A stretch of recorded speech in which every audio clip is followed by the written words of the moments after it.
along the Zvezda module towards the very back end of the station. When they get there, they'll translate along the ring handrails to the ATV camera work site, which is adjacent to the 38P Progress vehicle shown docked on the aft end of the module. So the blinking square that you see there is the ATV camera. They will use a ratchet wrench to remove the connector. They'll take out the old camera, put the new camera in exactly the same location, and mate up the electrical connectors. And then they'll take the old camera and they'll translate back along Zvezda to the airlock. Now, while they're doing this, ground controllers in Moscow will be performing system checks of the new camera to make sure that it's functional before we jettison the old camera.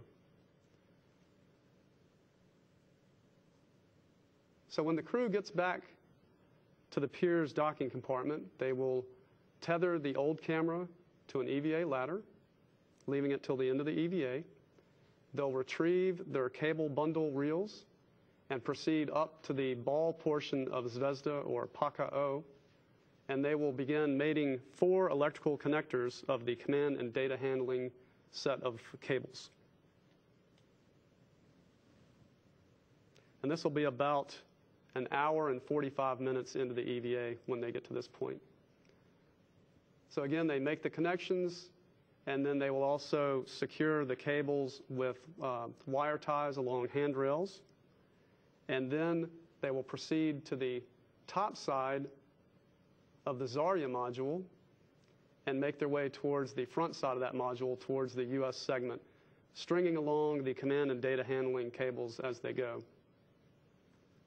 The other crew member will also bring the Coors cable reel with them, which will be used a little bit later in the EVA. So when they get to the front end of Zarya, they'll come down the ball or Ga'a portion of Zarya.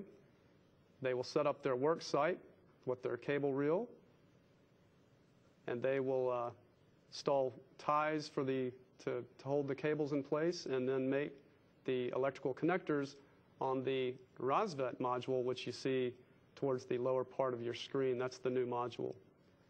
So that will complete the command and data handling portion of the cable routing. The crew will also close the cover on the Razvat docking camera and remove 3 bolts as a get-ahead for a future EVA task.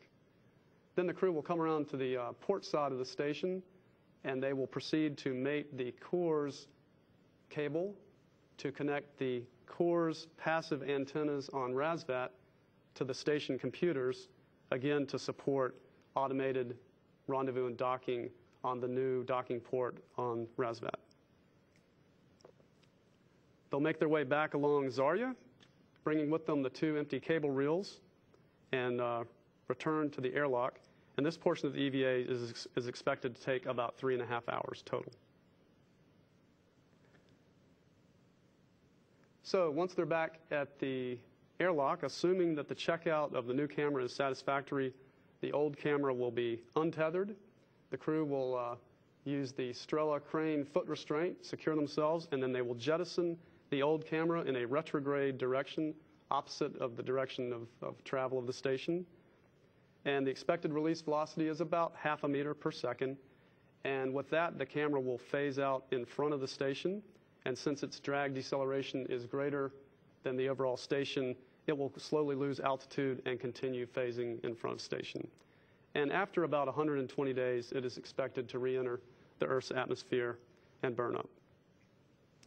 So after jettison of the camera, the 2 spacewalkers will ingress the airlock and begin repressurization. Then they'll open hatches, doff their suits, and begin the post-EVA activity.